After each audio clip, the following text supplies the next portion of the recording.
Welcome back once again, my people, to another edition of the Reggae Boyz Weekly. Today I'm joined by the man himself, Dylan. 3 points at the Tottenham Hotspur Stadium.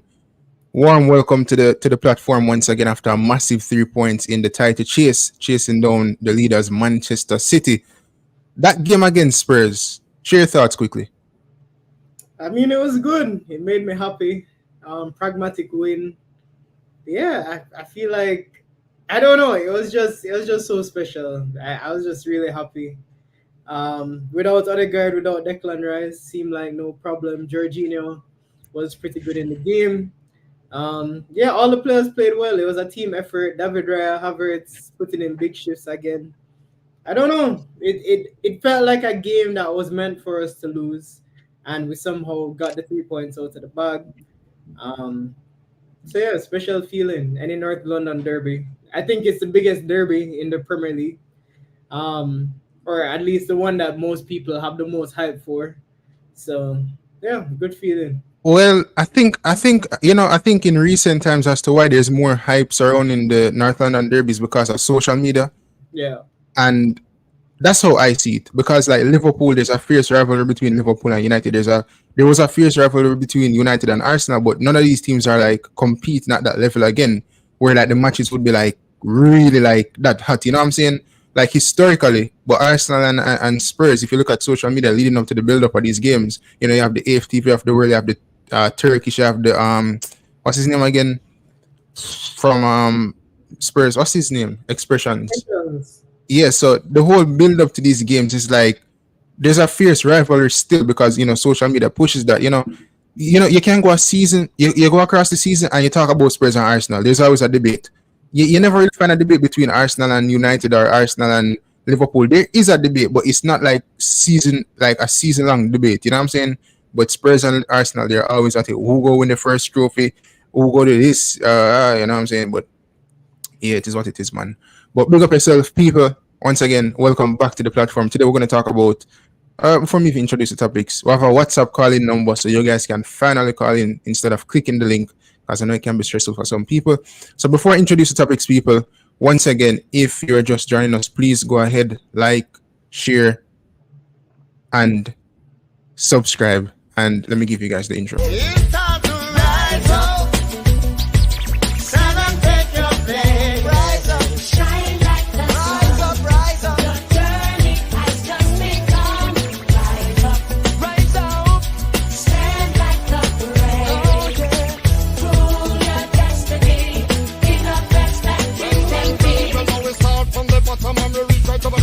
No matter where you do, you know, say that we can't stop. We stand up and salute down to the yellow, the green, the black, and make them know. Yeah, Dylan. So listen up. Craig Butler, right? Craig Butler sent a message to Rudolph Speid before the JPL season kick-started. As we all know, Vere Phoenix United at home, they took on Montego Bay United, just lost 4-1. So a baptism into the Jamaica Premier League, something for Lenny Hyde and Craig Butler to think about for the remaining games in the season. You know what I'm saying? Obviously Craig Butler has aspirations to win the JPL, but I don't think that will happen this season. You know what I'm saying? Unless it's a miracle like a Leicester City, the pull off a Leicester City, get promoted and want to win the Premier League, right? But as it pertains to Craig Butler, Dylan, he did a recent interview with Balear TV, and he was asked about the aspirations surrounding the JPL and his team, Vere Phoenix United. And he sent a message stating that he's looking forward to play the Arnett Gardens, the Cavaliers, and therefore to Mr. Speid as Big Ed Speid. He's looking towards his team playing Cavalier Football Club, right? And we all know that Cavalier won the JPL last season, which deservedly so. So before I get into it and share thoughts around that, and the people share the thoughts, let me just play the audio for you guys, or the video clip, I should say. I can't wait for all on it. I can't wait for Mount Pleasant and Big Ed Speid. I come feel. If you see my players them not good and you block them out of the national team, then we're gonna play Premier League and win. What do you think about that? I feel like strong message. Yeah, I know. I think it's bringing good press to the Premier League. I think on top of anything, I think it's just good that so many people can see it. He has a big platform. Everybody knows Craig Butler. I think you can say that, go as far to say that him and Leon Bailey are household names at this point in Jamaica right now. So even what he's doing with Mona recently, right before Jonathan Grant, he started posting this video, or Jonathan Grant, we're coming for you, whatever. I think it's something that's needed within our football to create that culture. Um, and yeah, I just find it entertaining. It's a long time since we have needed that entertainment. I think in terms of him winning the Premier League, I think because the Premier League is still under that semi-professional structure of, he does need to get into the playoffs, and then after the playoffs, um, you can win the Premier League by knockout. So I think, it's just Butler. He controls the media. He controls YouTube spaces like us, right? He gives us a lot of information, things to talk about. So yeah, I don't think it's anything crazy. It's nothing new. I always say just wait on Butler's stories. He's hilarious. So yeah, that's my perspective on him. Yeah, I mean, listen, before the show, I was talking about maybe we could talk about him in comparison to some of the top Premier League managers in the past in terms of they had character. You know what I'm saying? The Arsene Wenger, Sir Alex Ferguson, Jose Mourinho when he just came in the league. Jose Mourinho referred to himself as a special one. All of these different types of things, and these people had ego, they had character, and one thing that they could do is they could actually, you probably want me for this, but back them talk. You get me? I say, you understand. But them can back them talk. Jose Mourinho comes out and say, "Oh, I'm going to win the Europa League or whatever the case is, or win 3 trophies." He goes on to win 3 trophies, whether it's in the first season or the second season. Craig Butler came out at the Manning Cup level, said that, "Listen, I'm going to win the Manning Cup with Mona High School." He did that. Now the level of competition might be different in terms of the JPL and the Manning Cup, but still, he comes out, he says things, and then he gets it done. Same with Whisper. He would have gotten Whisper in a top team. Guess what? He was linked with Newcastle, but guess what? He eventually went to Chelsea, even though respectively Newcastle is a top team and top club as well. So I think, for me, I think it's all good that Craig Butler is finally in the JPL, got the baptism of faith today in terms of Mobile United beating them 4-1. It's a reality check for the Veer Phoenix United team. And, obviously with Lenny Hyde being the coach, he's accustomed to the JPL. He knows what the JPL is about.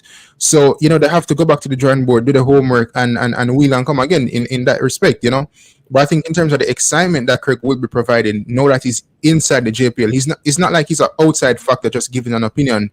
He's somebody who is involved. He has, whether it's shares you want to call it or whatever, but he has a strong involvement with Veer Phoenix United and in the JPL as well. He's good friends with Chris Williams.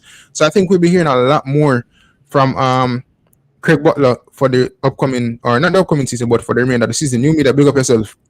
Butler making a fool of himself. Welcome to the big league football. Now, Butler stated one thing in that video, right, Dylan, talking about, he would go on to win the JPL and then they would have to pick him players, right? You think that if he goes on to win the JPL, whether it's this season or next season or in his third season, you think that could be you think that's a good thing for his players to get into the national team? Yeah, I think it's definitely, we saw Kaim Dixon, Arnett is a big club in Jamaica. So we saw Kaim Dixon make his name through playing for Arnett and then eventually going to represent Jamaica. So I don't think it's anything crazy. I think there's definitely, you could say that he has experienced some fights. Yes, I think that's just his experience. I don't really, if it's another Leon Bailey type talent, then I think they would have made it. But we just need to see what he does on the pitch. At the end of the day, when you win, when you score goals, that's all we want to talk about. Steve McLaren talks about the same thing. Goals win games, right? So I just want to see him win some games. When I get back home, I want to see how the team plays, the atmosphere that he creates in Clarendon. So yeah, I think he has all the answer on the field right now. This is not Instagram war. This is war on the field. And today he lost. So, baptism of fire, as you said. So let's see how it goes from here. Yeah, and Craig is somebody who states that he's not the coach of the team. But I believe that his position at the club will be more than his outline position. I think he'll be involved in the coaching of the team. You know what I'm saying? He said that he's going to share the coaching responsibilities with Hyde. He said that sometimes he will coach, sometimes Hyde will coach. That's what. But you think that's a good thing for a club, though? Yeah, I was wondering. I was like, maybe this is a new kind of because I don't think you'd want to be called an assistant manager. But he said that him and Hyde have a good relationship on and off the field.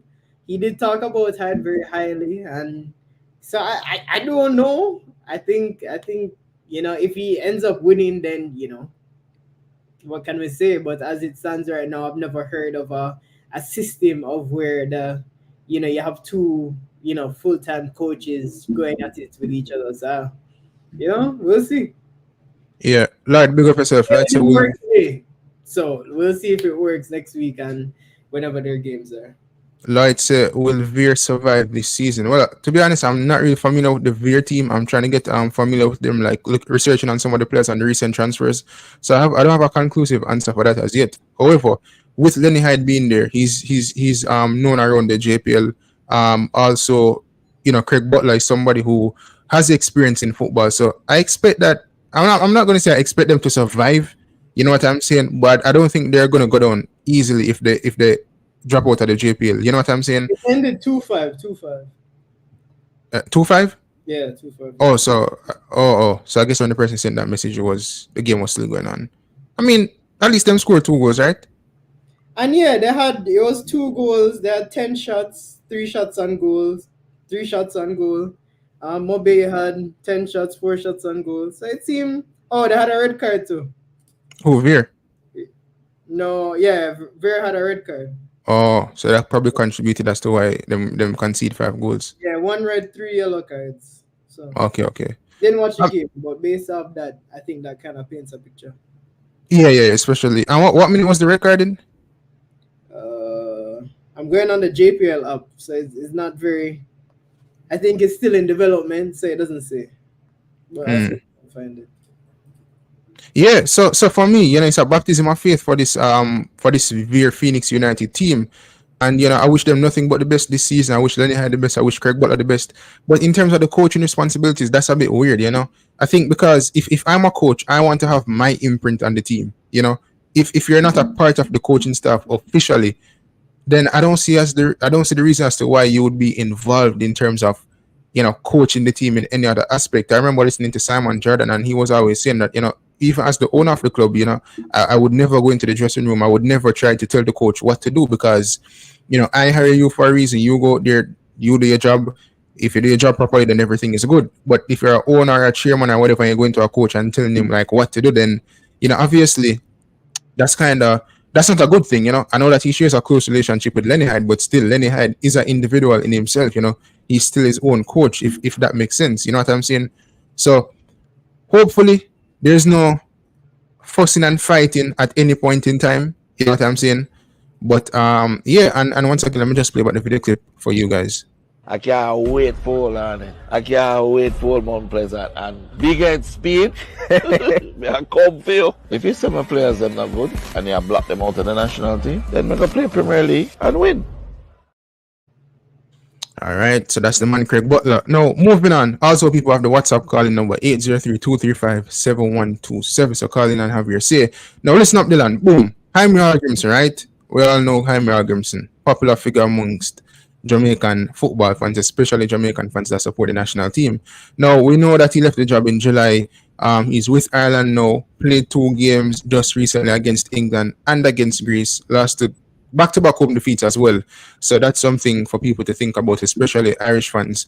Now, with some multiple reports coming out, with Heimer Hallgrimsson facing the fire from the press over there in the United Kingdom, specifically Ireland, right? Now, I went over this today, but seeing that it's the Reggae Boyz Weekly and he's the former coach of the Reggae Boyz, I want to talk about it some more, especially to get your opinion. So when Heimer Hallgrimsson was in Jamaica, right? People stated that he was unhappy when he left, etc. Also, people made various claims that he didn't live in the country, he didn't like the Jamaican food, he was homesick, whatever the case is. Now, Heimer Hallgrimsson is over there with Ireland, right? And in his introduction to the job, Heimer Hallgrimsson stated that he's going to play rock and roll football, right? Now, Hallgrimsson never played rock and roll football with Jamaica. So the question is, how are you going to play rock and roll football with Ireland? Now, there are multiple articles coming out surrounding Hallgrimsson and, his tenure so far in just 2 games. So this is one headline. The headline reads, Second, Eamon Dunphy already calling for Heimer Hallgrimsson to go. I think that's the article I have up, right? No, sorry. No, this article is Shay Given thinks weight of Ireland job has dawned on Heimer Hallgrimsson. So, Shay is saying that, the job is so big that, Hallgrimsson is already facing the pressure surrounding his tenure at the team so far. So the article went on to state Heimer Hallgrímsson was given a rude awakening during his first week as Ireland boss, with the Icelandic coach seeing his side struggle to back-to-back home defeats against England and Greece. There were even boos by full-time of the Greece defeat, with many fans choosing to leave after the visitors made it 2-0 in the dying moments. Hallgrímsson was a somewhat surprising choice as head coach when he was announced in July, and the reaction to his first window in charge has been extensive. Eamon Dunphy has gone as far as saying that Hallgrímsson should be sacked, with Football Association of Ireland President Paul Cook assuring fans at Saturday's AGM that there was no prospect of that happening anytime soon. And Dylan, before we continue, right? I want your thoughts on this. You think it's a bit premature for people over Ireland to be calling for the sack of Hallgrímsson? Well, Just 2 games in his tenure. I mean, if you know anything about the Irish themselves, they're not very tolerant people. So I don't really find it surprising. I think against England, that is a rivalry. So I understand why, there would be such a big reaction. And I don't think we will be able to understand. That's like practically like the first game is us playing Trinidad and then, beat us 2-0. I think I could understand that. But to Greece, I don't know. Maybe the style of football wasn't what they expected. I think he's the guy that talks the talk and not fully walks the walk. But yeah, I don't really think he's the best coach out there. I think he was. Yeah, I don't know. Listen, we're all familiar with the United Kingdom, more so England, right? And I think Ireland could have done a better job in terms of selecting a coach. Absolutely. There are multiple coaches I've seen in England as well as in Wales, etc. That the coach in the Premier League or the coach in the Championship, and I feel like they could have the money that they're paying Hallgrímsson. I feel like they could have went for somebody with a bit more, better swag about them in terms of like the style of play. Because in these articles, right, that's criticizing Hallgrímsson, style of play is one of the things that he's facing criticism for, right? Malik said, hell no, the man is a garbage coach from. So, that's Malik saying that he's a garbage coach. Now, in this article, they pointed out some instances as to why they're not like pleased with Heimir Hallgrímsson. So it's not even so much like the football itself over the period of 2 games there, but it's more so the things that Hallgrímsson has said since taking the job over there in Ireland. And, you think to yourself that Hallgrímsson really thought he was facing like huge pressure from the media in Jamaica. And, I stated today earlier on a stream that, I think it was more so the YouTubers as well as the everyday Reggae Boyz fan that would criticize Heimer Hallgrímsson. Not so much like the legacy media or different articles in Jamaica or publications, I should say, in Jamaica. But you look at England, you look at Ireland, for example, and, the media is so immense in terms of the pressure that they're putting on Hallgrímsson in 2 games already. And sometimes the media actually, they have more influence or they have influence just as much as the fans, because whatever the fans are saying, then, the media kind of runs with that and they push that narrative out there. And if the United fans want Eric Ten Hag to be sacked and they're going out there and they're marching, whatever the case is, the media, whatever they print will be within that line. So the article went on to state further that, however, there have been several elements of Hallgrímsson's approach thus far that have not gone down particularly well with Irish fans and pundits. The decision to put assistant coach John O'Shea in front of the press the day before the Greece game raised a few eyebrows, while the new head honcho has also admitted on several occasions that he is still unfamiliar with the squad. Dylan, imagine, Hallgrímsson was in talks with Ireland for a couple good months, right, before he took the job. And for somebody since between July and now to state that they're unfamiliar with the squad on several occasions, I think that's unacceptable. That means you're not doing your homework. Yeah, I feel like, Steve McLaren, he spoke about the difference. Somebody asked him a question. I don't know if you remember from his first interview, saying, what are the differences between the Jamaica first day and then his first day in England? And the guy said, McLaren said, there would have been 200 of you guys asking me all questions, beating down the door, all wanting to know every single scoop that they could get. And I think that Hallgrímsson, I feel like, there's a moment of weakness by the YouTube community, because if he's supposed to go, and maybe only Iceland he was praised like that, but if he's really supposed to go to most national teams, you're going to get beat up. If you get what I mean? So yeah, I think, it's not surprising for me. He can't go and say anything about the YouTubers or the media. They're just going to beat him up. So I feel like in Jamaica, it was just an opportunity because we don't have that journalism culture. But yeah, other than that, yeah, it's just poor. I think looking at that, you can't put your assistant coach the day before your first game. That's crazy. That's just really weak. And as Dicanio says, that's very punk-like. Yeah. And I mean, yeah, especially like your second game in charge, you are the new guy, the Irish team or the history of Ireland in terms of football, it hasn't been good over the years, you know what I'm saying? And, you as the new coach, your second game in putting the assistant in front, no, you have to do your homework. You have to know these players. I see somebody in the comment section ask how good is the Irish national team. For me personally, obviously I haven't been watching Ireland, but when you look at the team, there's some players in the team that we're familiar with due to the fact that they play in England. Some of them, you have the goalkeeper from Liverpool. You have Matt Doherty that plays for. Is he at Spurs still or no? I think he left Spurs. I think he's with Atletico Madrid now, right? Huh? Atletico Madrid. I think he's at Atletico Madrid. Yeah. Yeah. So you have him. You have Seamus Coleman, who we're familiar with, right? You have Nathan Collins as well. You have people like what's his name? Smallbone. You have Ogbenny. We know Troy Parrott used to play at Spurs, and Evan Ferguson is at Brighton. Yeah, I think Smallbone, if this is the correct Smallbone, I think he was at United at one point. If it's the correct Smallbone. I remember United having a player by Smallbone.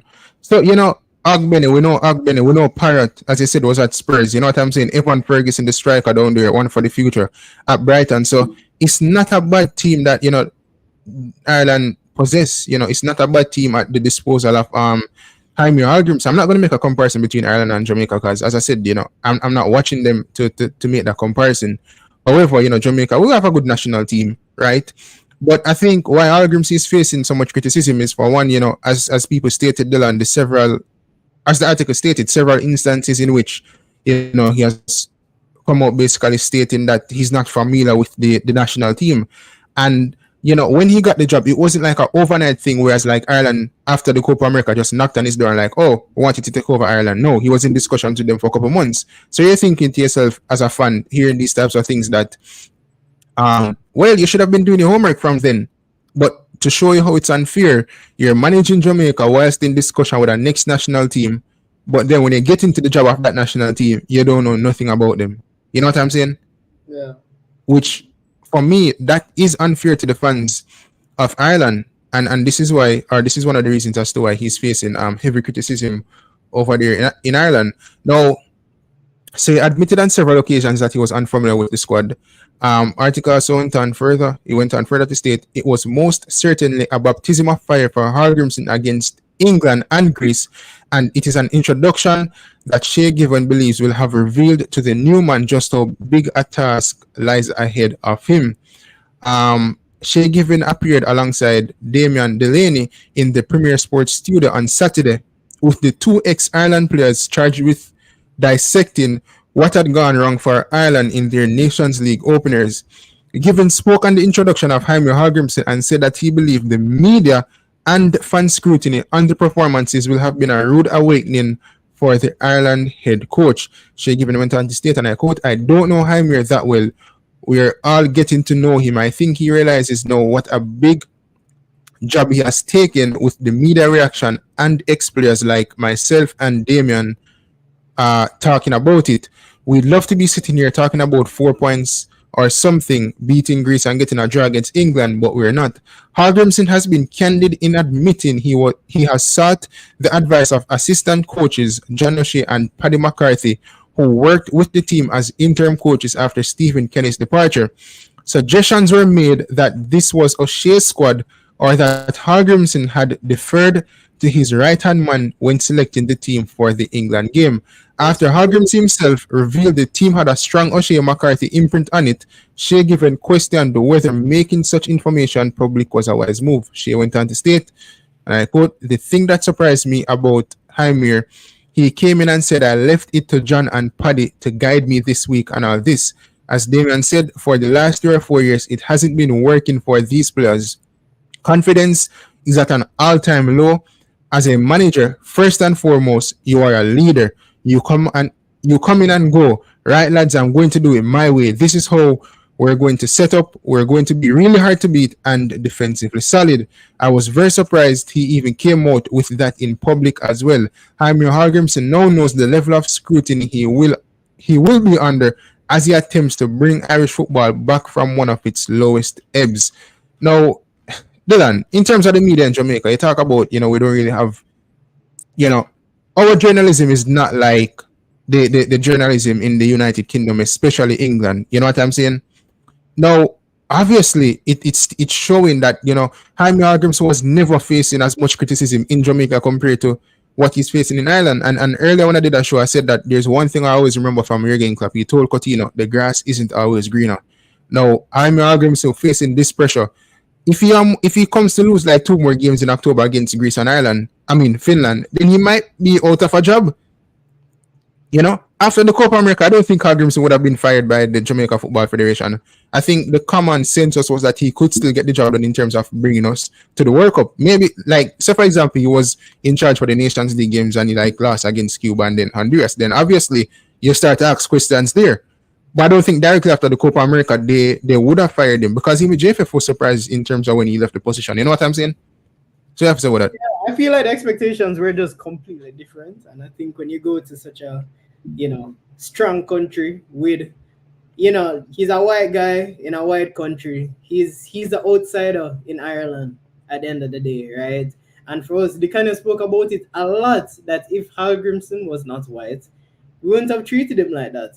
Right, wouldn't have, and I think even having ex-players, I didn't hear one ex-player talk about Hallgrímsson. So it's just a different kind of media that we have, and I hope that our football culture can build. Because I want to hear the Baby Gardeners talk about these things. I want to hear the Whitmores talk about these things, right?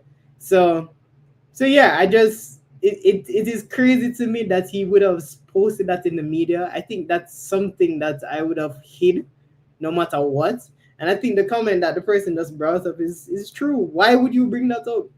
You cannot say, as a coach, as a big head coach for such a strong-willed nation like Ireland, that you're going to defer to your assistant manager. No. And it's not like a guy that has good tactics, right? He's pretty low on football. So, yeah, I think that's just very disappointing in my eyes. And yeah, I think I wouldn't be surprised if, at the international break, as you're saying, the next international break, we're talking about how Grimmy has been fired. So yeah. And I think he knows that he's facing the pressure as well because somebody left a comment said that he was facing pressure with the Jamaica national team. I agree, but it's not to the extent that we're seeing now with Ireland. What's the nickname for Ireland? Like all them drink Guinness. I can't remember the nickname, but I give them Guinness nickname. Yeah, that may I give them, you see me? But the pressure was there with Jamaica, but it's nothing in comparison to Ireland because, as you said, you don't see Theodore Tapper Whitmore coming out and chastising the manager or giving an opinion. You don't see people from different aspects of sports, whether it's in the JPL, giving their opinion on Heimer Hallgrímsson. You had 1 and 2 people, but still, they weren't the biggest names across football to say anything against Heimer Hallgrímsson. You know what I'm saying? So I think he didn't calculate this move properly. I think he thought that walking into Ireland would have been an easy piece of thing where, even if I lose my first 2 games, I'm not familiar with the squad. Hey, guess what? We still have 2 more games before the October and have time to get everything together. Even Heimer Hallgrímsson is coming out stating that he feels that the shirt is too big for some of these players. Really? It's that early. It's not like you play 2 local team and you get beat up. You play 2 respectable opponents and you get beat. But I don't think the shirt is too heavy for some of these players. Now he's blaming the players. What happened to your tactics? What happened to your imprint on the team? You stated publicly that you went to the your assistant coaches and the imprint of the team is from the assistant coaches. You know what I'm saying? So if anything, you blame the assistant coaches because of them pick the team. You know what I mean? There? And to show you the difference before you get to that, how much do you think the attendance was at the Ireland-England game? It was in Ireland. Probably a lot. It was 2 back-to-back defeats. No, but how much you think was in the stadium for the game? I think one article said like, I didn't even know. 50,000 people. Are they so much? Oh, wow. 50,000 in the stadium. It's different. It's not, you're talking about pressure. It's not the same pressure. If you get, even if the whole national stadium boo with pants, it's not the same as 50,000 people booing him. So I think it's just a different kind of pressure. And yeah, I don't think Grimmy is a top coach in terms of tactics. He could be a good, clearly not good at managing squad either. So yeah, I think he's just getting shown up as well from the Leon Bailey situation to now asking your assistant manager to pick the squad. It's sad. And yeah, as you're saying. Yeah, and I just want to bring up something on screen as well. I'm looking for the pictures because I was looking at some pictures of Hallgrímsson since being over there with Ireland. And, if you look at his face, right? See if we can bring up this picture. I don't think it's a full picture, but let me see if we can bring it up. You just look at him. This is probably his first or second game in. Can you see it? Yeah. Let me just share this one instead. This is probably like his first or second game in the job. And look at him already. He was never like this with Jamaica. You know what I'm saying? Yeah. The first or second game as the coach. And this is how Grimmy look. For Jamaica, he didn't look this distraught or whatever the case is. This is our next one as well. For some reason, forward up. You see me? But there are multiple pictures in terms of like you see him on the sideline since being with Ireland, and he looks stressed. That's what I can say. The guy looks stressed out over there, and he hasn't had more than 2 games as yet. So the pressure he's facing over there with Ireland, it's nothing in comparison to what he faced with Jamaica. And the media wasn't so harsh on Heimer Hallgrimsson, but look at the media now. Even one former pundit is calling for him to be sacked. Have you ever heard something like that? 2 games in a new job, Dylan, and people calling for you to be fired already. But do we even have real pundits in Jamaica? Like, as a serious question, though. Like, who would be outside like of Oral Tracy or something? Like, we don't really have real pundits like that. We just don't have that culture. With athletics, it's very different, right? With track and field, it's very different. But in football, bro, this guy got away with murder. So look at the man on the sideline already. I never see Hallgrímsson like this on the sideline for Jamaica yet. Yeah, never ever see Hallgrímsson on the sideline. Look at the part. Is tracksuit? Tracksuit. Never see him like this on the sideline for Jamaica. Like the man I say, oh no, we need to actually win a game still. You see me? Because he knows that he's facing pressure. You see me? This is the man I never see. When Jamaica played a Copa America and the team never beat me up, Hallgrímsson hardly want to come off 5 bench. You get me? I say Hallgrímsson was a type of manager or coach or whatever that hardly wanted to come off the bench. You know what I'm saying? Yeah. Even this next picture, see if it's up on screen. Even is it on screen? Let me see. Even this next one, I think I pulled this up already. But I'm just showing you that he's facing a lot of pressure since being over there with Ireland, And to an extent, I don't know if I feel sorry for him. I feel a little bit sorry for him, Dylan. Just a tiny bit. You get me? I say? I mean, just a tiny bit.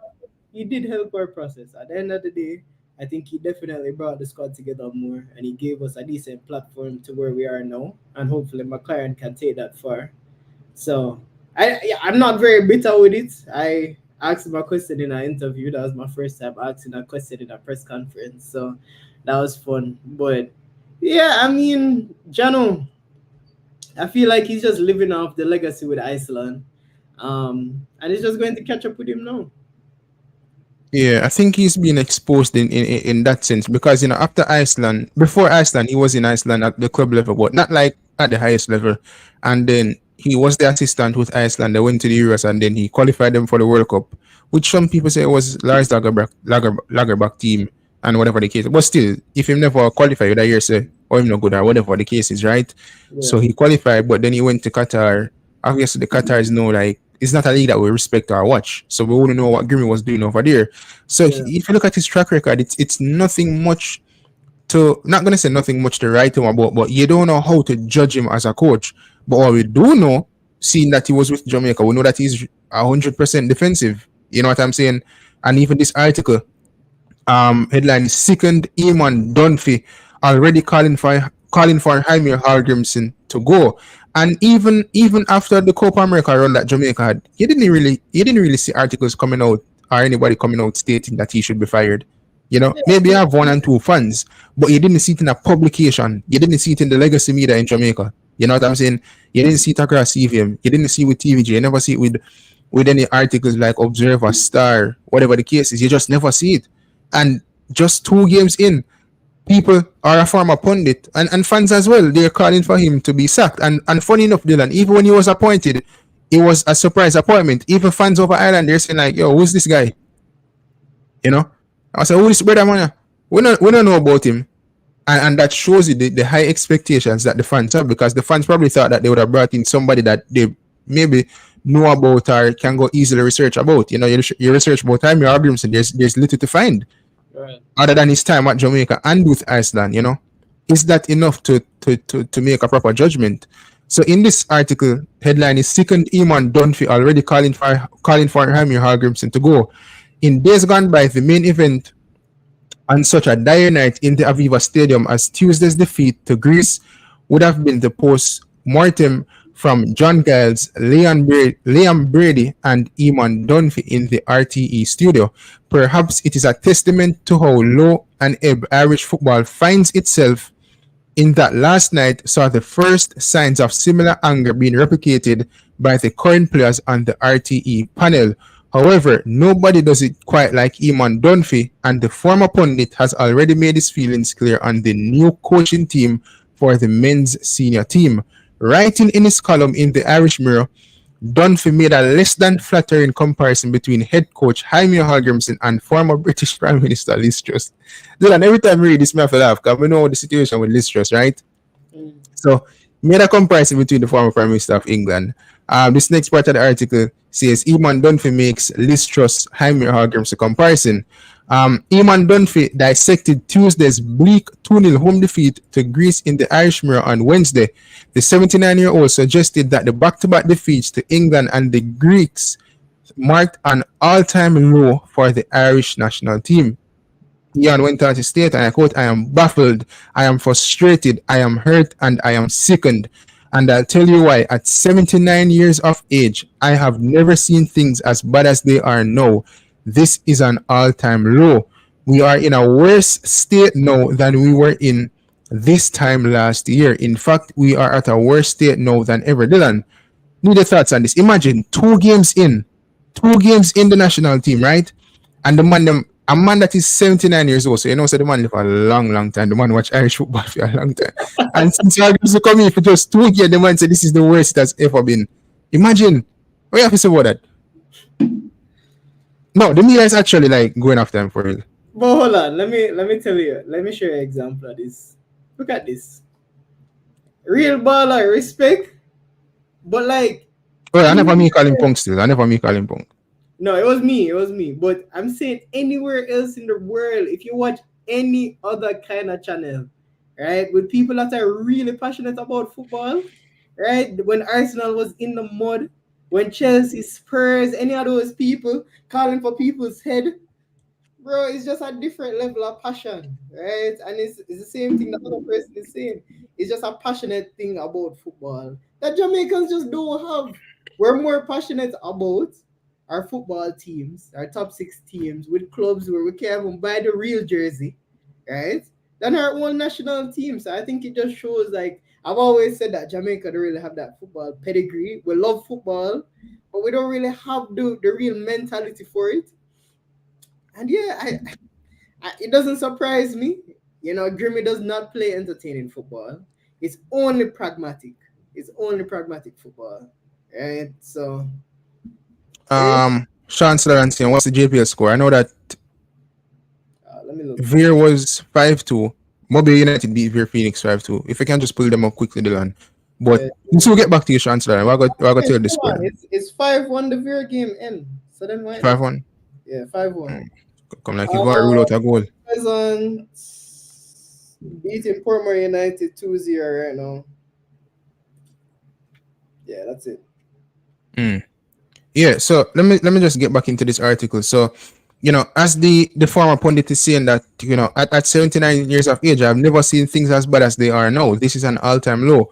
We are in a worse state now than we were this time last year. In fact, we are at a worse state now than ever. Never want to hold back. Dunphy then went on to call for not only Hallgrímsson but also his Football Association of Ireland superiors to be sacked. Dunphy referenced the infamous incident which saw the Star run a campaign hoping to see a refrigerated lettuce outlast Liz Truss' time in 10 Downing Street. The lettuce did indeed last longer than those 49 days, and Dunphy doesn't see Hallgrímsson doing much better. He went on to state, there's no point in blaming the players. We need to blame the administration, and we need to get rid of them. First, though, we need to get rid of the manager. Trust me when I say this, the lettuce will last longer than the dentist. Wow. Now, I think that's the highest level of disrespect. Listen, wow. For somebody, when Dicanio or Oil Tracy goes around calling Hallgrímsson a punk, that's nothing in comparison when somebody talks about a refrigerated lettuce outlasting somebody in a job. You know what I'm saying? Like, and the man that even say, him believes say the lettuce are going to outlast the coach. Him said the lettuce are going to outlast the dentist. So that shows the level of respect that they have him. That shows the level of how they see him. They don't really see him as a coach. Because, there's a narrative that he's a dentist. There's a narrative that after him doing coaching job, him gone back to Iceland, go open him office and whatever the case is. You know what I'm saying? If it's any other coach that's like a Steve McLaren, you know Steve McLaren for being a coach, but Hallgrímsson for being a dentist / a coach as well. So, to kind of... No, man, read that quote again, please. Read it again. Because that's crazy. So the man said, there's no point in blaming the players. We need to blame the administration and we need to get rid of them. First, though, we need to get rid of the manager, and the big part that is in this article from Eamon Dunphy is, trust me when I say this, the lettuce will last longer than the dentist. And I don't think Hallgrímsson faced any level of disrespect in Jamaica compared to what this guy is saying. A man I go say, trust me when I say this, the lettuce will last longer than the dentist.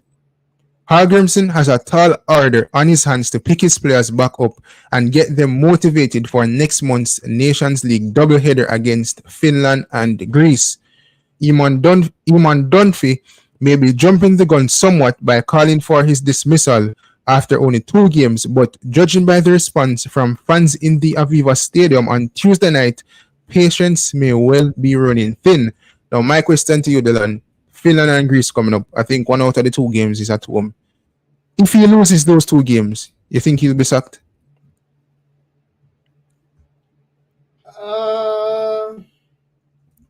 I think you'd have to lose 1 more. So like 3. Yeah, no, I think but if it's 4 games that he loses in a row, gone. I can't see any hope after that. Because those are real. He didn't do that for the Reggae Boyz either. So that's even worse.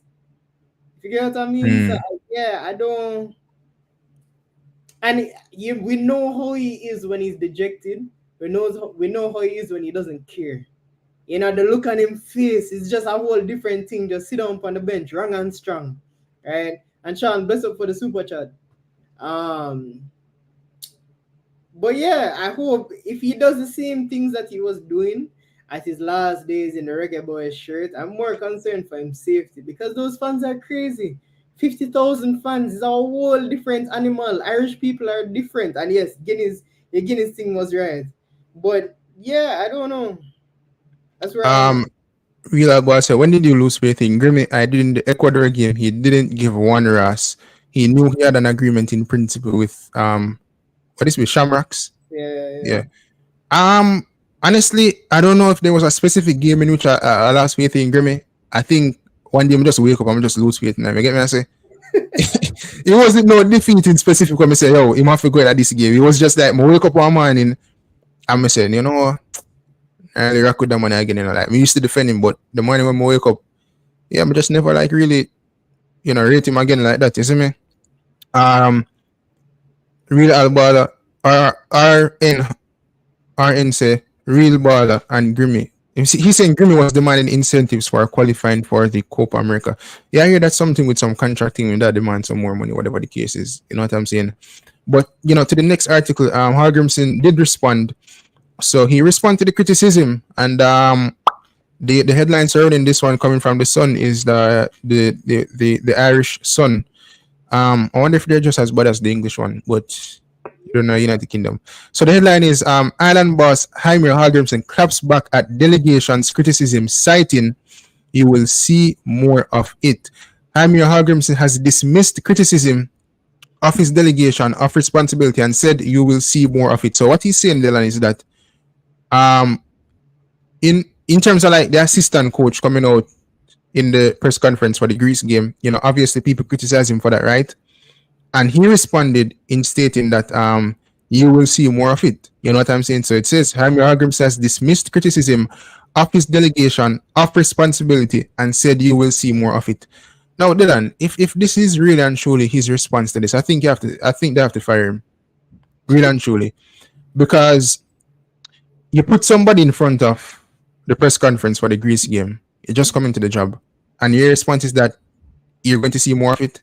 You're the leader, for God's sake. You lead this team. So if it's going to always come down to your assistant speaking the team, or your assistant are going some press conferences, that doesn't make sense. It doesn't make sense you're in the job then. When Steve McLaren is... He's like the opposite of Ange. Like how Ange just talk, and it's like the media are just like, yeah. Like no matter what him said, the man lose. How much North London Derby him lose at home now? 3? Right? And no matter what, him don't beat Mikel Arteta yet. And it's just like, yeah, yes, Mike. It's tough day today. Like he feels like the opposite. Right? So I don't know. As I was saying before, is a guy that is extremely wrong and strong. And I don't think he really handles the media extremely well when he's pressed. Because when we did ask him about the players that, were potentially going to forward into the team, he got very angry. And then he was like, no, I've spoken about this before. Like, yeah, like you could have an update from 3 days ago, right? So I think it's just his personality. Honestly, I think he's just a guy that just does not like to be wrong. And I think he was in a position where with the Icelandic team, that was probably their greatest sporting achievement, right? Getting to play in the World Cup. So I feel like he was in this position where he was a high and mighty guy. He was in the country that he loved. And maybe the Iceland job is just his ceiling, right? Yeah. So I think that's where I'm at with him. He doesn't like other people.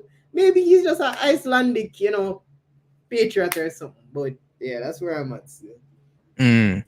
So, I think Shadow Strike did say he did the same thing with us, putting Marion Gardner and John Wall in press conferences, And I think, Dylan, I think it's wrong for a coach to kind of do that, unless like something wrong with you or there's an emergency. But to respond in this manner, stating that you will see more of it, because he's talking about the delegation of responsibility. Now, since he has been in the job, he has publicly made it clear that his assistants, that the current selection of the team in the past 2 games was down to his assistants, right? And he stated heavily that the imprint of the team was surrounding the assistants. He put John O'Shea in front of the media in the press conference for the Greece game. I don't understand how you're 2 games in your job, the second game in your job, and you already put the assistant in front of the media. When the people then bring you in to change things around, you need to be speaking to the fans. You need to be selling something to the fans to say that, listen, I'm the man for the job. I will take this team forward. This is my philosophy, etc., etc. You get me, I say? And he's doing a poor job so far. And I think this response is childish. The Football Association of Ireland ended a near 8-month-long search for a manager by hiring Hallgrímsson in July. I guess they never did the homework. So yeah, he let assistant coaches John O'Shea, Wright, and Paddy McCarthy pick the squad for both Nations League outings. And I think this is actually worse than what I initially thought. So the 2 games he met the assistant them pick it. No, man. To be fair to Steve McLaren, he expressed that he already knew about the team, and he did state that he got the help of Marion Gard in terms of selecting the overall squad. No, he never said Marion Garden select the team, the starting 11 against Cuba and Honduras. You get me? I said that, and he never said that. But in terms of the 23-man squad, Marion Garden did help in that selection. They brought over, I think, 17 or 18 players from the Copa America, and then Marion Garden told him about Norman Campbell. But he knew like the other players as well because he worked with FIFA and he was in a capacity surrounding. I can't remember the word that is, but he knew about the Jamaican national team. You know, he knew about the current crop of players. But for Hallgrímsson to be talking to Ireland for such a long period of time in the lead up to getting the job, and then you had between July and to when the games were played and not knowing your squad. I'm not saying you have to know your best squad, right? But obviously, this is why you're supposed to do homework. This is why you're supposed to do homework. I listened to Mauricio Pochettino talking about, why he accepted the job. And Pochettino, the interviewer said that I heard that when the people went over to Spain to talk to you, you had everything ready in terms of your presentation of what you're presenting. You know, the person was saying that you almost knew everything about the national team. You know what I'm saying? No, obviously, knowing is one thing, right? You know the player them, but when you get them in a training session, your decisions might change. But at least you know who you're dealing with. And, you know, for Hallgrímsson to have these two assistants pick the squad in 2 games, when the man then bring you in for change things, I think that's unacceptable. But given technical director Mark Kenham claimed he had been identified as the #1 candidate in March, there was surprise at the criticism for his hands-off approach for his first 2 games in charge. I remember to an extent he had a hands-off approach with Jamaica to a small extent. He let John O'Shea and Paddy McCarthy pick the squad for the Nations League outings against England and Greece. O'Shea was issuing most of the instructions from the technical area against England and did the pre-match press conference for the Greece match. Now, Dylan, honest to God, people, I'm not going to cuss nobody, but let me take this off. I am not no supporter of Ireland. To be honest, them say Jamaicans have Irish blood. Me don't know if me have none. Hallgrímsson can F off, brother. Hallgrímsson can F off down the lane. Big man thing, people. Or you going on a new job, right? And this article is stating that O'Shea was issuing most of the instructions from the technical area against England and did the pre-match press conference for the Greece match. So Hallgrímsson wasn't coaching the team against England then. Bro, I do not care if you're not familiar with the team. You are the coach. You are hired to do a job. You give your technical instructions to the team. Me no business if you don't know the man them. Play FIFA and get to know the man them before the night of the game. Know something about them. Know say this a man can run faster than this a man and start the man, brother. Me don't understand this. Me don't understand this. That's like saying American Ganda give the instruction against Cuba, which I don't think he was. But come on, bro. How you get hired for a job and you make your assistant do the most of the work in the first 2 games? Man, that's unacceptable. Unacceptable at the highest order. You get me? I say? Shadow Strike say, the man piss off the whole country in less than 2 weeks. Spiriton General, big up himself. Is the Bob Marley of Jamaican football. We never stop talking about it. That's funny. That's a funny comment. Now, in the article, he'd say John O'Shea was issuing most of the instructions from the technical area against England and did the pre-match press conference for the Greece match. You realize for Jamaica people, Steve McLaren did the press conference for both games. You see me? Steve McLaren did the press conference for both games. Who is his assistant? Marion Garden and the what's the next name of the assistant people? He used to play for Man City. I can't remember his name. But you think could I want Steve McLaren come coach Jamaica and see Marion Garden on my TV screen or YouTube? You're mad, brother. More hear from Steve McLaren. I even get the big money right there. I even more coach the team. Even more hear from. But I hear from Marion Garden and other people. You see me? I say, even if Hallgrímsson, even if you lose the game against England, at least we know say your tactics. You see me? I say, no. Hallgrímsson was more involved on the sidelines for the encounter, which was taken as a reaction to the backlash to him not leading from the front. So you see it now, Dylan. Maybe if the man never faced no backlash surrounding the England game with him not being hands-on, he would have still did the same thing against Greece. The article states Hallgrímsson was more involved on the sidelines for that encounter, which was taken as a reaction to the backlash to him not leading from the front. But the 57-year-old was unrepentant about his approach and made it clear that this is how he will operate. Hallgrímsson said, and I quote, "If that is worth criticizing, then you're saying my assistants are not good enough," which they are. They are really good. That is one thing. Then, brother, if they're good, makes sense and you just get the job at the end of the day. You know? Why you take it? Exactly. If you could delegate work to them to go in front of press conference and lead from the side, and that makes sense to take the job then. You know, it's like you just like a paycheck without really doing anything. That is my way of doing things. I like to build a team. A team means we work together. We share, whether that's at meetings or whatever. We share the load, think the same way, and that is how a team should be on the pitch. We speak the same language. The football, let me see if this is the same thing. Of course, in the beginning for us, like the players, we all see the same clip with different views, and we would probably be more in sync as time goes ahead. What excuses does this guy have? The Football Association of Ireland received a dispensation from the UEFA for the requirement for a head coach to attend the pre-match press conference, as it was Hallgrímsson's first camp, but he suggested it would not be a one-off. Who write this? Be a once-off? Let's see what. It would not be a one-off. So he said that it will happen on more than one occasion, I guess. He said, and I quote, "I trust these guys 100% to do whatever, and speaking in front of you, and if you feel uncomfortable with it, you just have to adjust to that, because that is going to be like that in the future." Then why take the job for them? Bro, what am I reading? Bro, this is crazy. This is actually crazy. Bro, This is why did you take the job? Bro, why? No, continue the article. Like, not bad. Let me continue. Because this is a laughing matter, people. Man is a comedian. You never know say I'm a comedian. A man say, "I trust these guys 100% to do whatever," and speaking in front of you, and if you feel uncomfortable with it, you just have to adjust to that, because that is going to be like that in the future. We want to be a strong team, a strong unit, and that is a shared responsibility. Share the load and show the players as well that when you work together, you are stronger than one. And when you look at analyzing or whatever, more eyes are better seen. Despite a 4-month run-up to taking the reins, the ex-Iceland and Jamaica coach again insisted it was impressive for him to have an in-depth knowledge of the squad.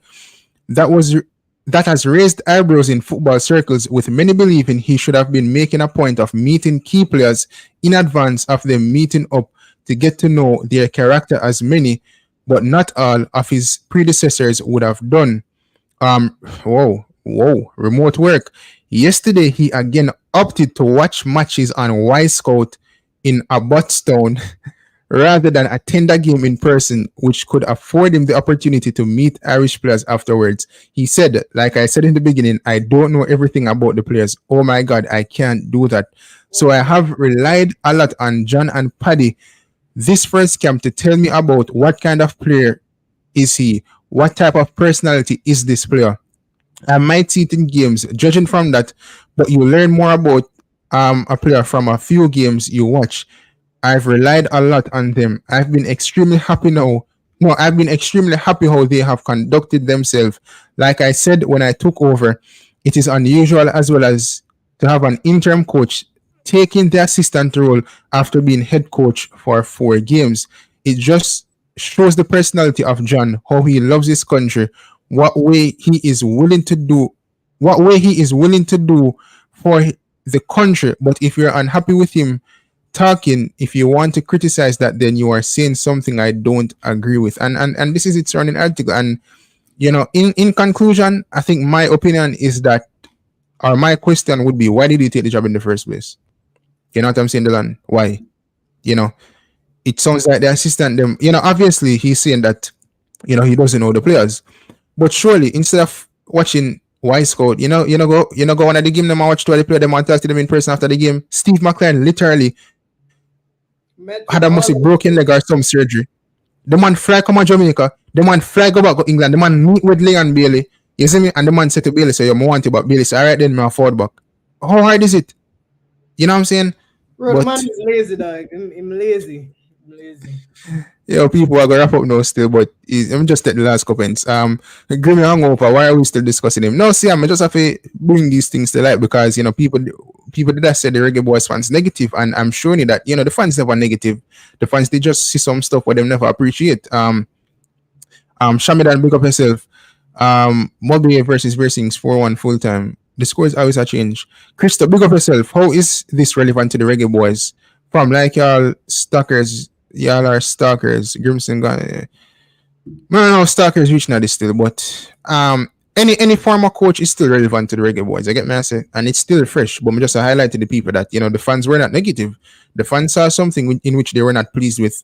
And when fans were stating that it's like the man not really want they had the job in terms of how he operated, people said that that's not true. But you see over Ireland, people are chastising him for the same thing, and he's just 2 games in the job. He's not 2 years in the job, He's 2 days. Well, not 2 days, 2 games in the job.